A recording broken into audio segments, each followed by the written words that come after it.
question because it can lead to. The problem is, there's a woman I met in Rainbow yesterday, and I began to tell you why this is not my first time seeing this person. But she happened to have met me on the way and invited me somewhere I didn't go. The reason was because of this. These were the reasons.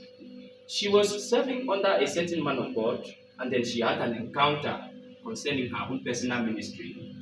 And that man of God does not prophesy like give public words of prophecy, he just declares from the pulpit. So she met me on the way and told me that her calling was bigger than that man of God. So the man of God was not able to mentor this kind of call.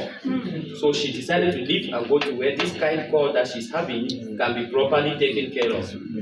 There are two things that I will tell you concerning this.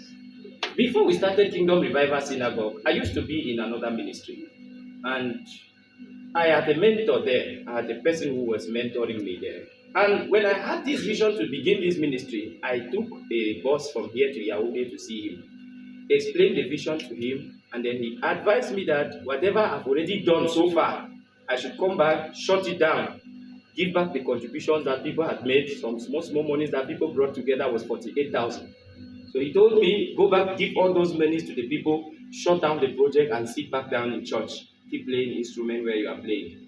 So I asked him a question. I said, I understand that you are my mentor, but I also understand that you are a pastor under the system I'm about to leave.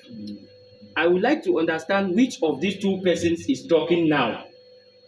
Did you give this advice as my mentor, mentoring my assignment, my God-given assignment, or you gave this advice in consideration to your position in the system so that you should not be held responsible for advising young people to leave the ministry and start up theirs?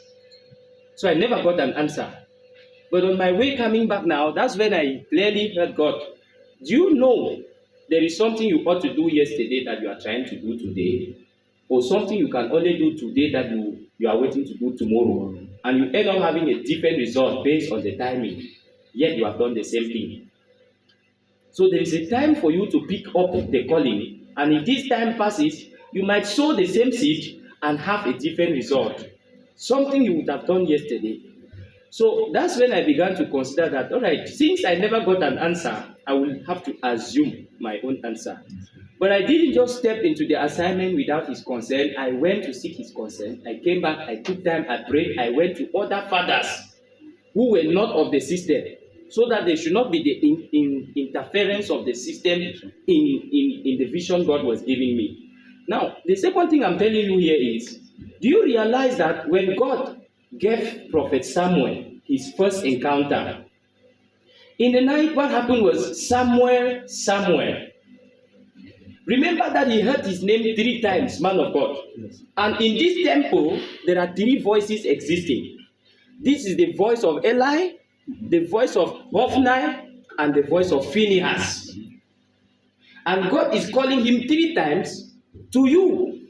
What kept him going back to knock at the door of his mentor, yet he had an opportunity that he could knock on those other 2 doors? The reason why you are making mistakes in ministry now probably is because of some advice that you have collected from Hophni and Phinehas. Guys that are already out of place, and God is still using them. So at a certain moment, it looks like some